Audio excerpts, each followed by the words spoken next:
the best. We are very, very happy for you. We are very proud of you in everything that you've achieved. In a very, very short span of time, you've achieved so much.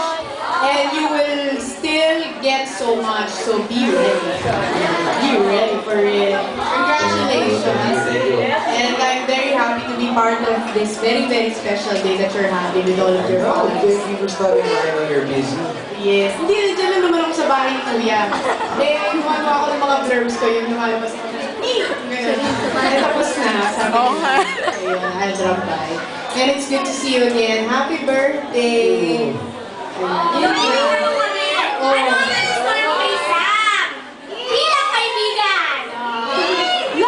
Lahat! Wala kang aayawan kay Sam. Ikaw ba may aayawan ba kayo kay Sam? Wala! Lahat ang gustuhan mo. Of course, yung unang mapapansin mo kay Sam is this part. Yes! Yung mesmerize with his part. Wala Tapos after a while, you will just look at his face and you will just stare at him like that. And yun na, tapos na. Wala nang usapan. Tapos na yun. Yun na. Finish.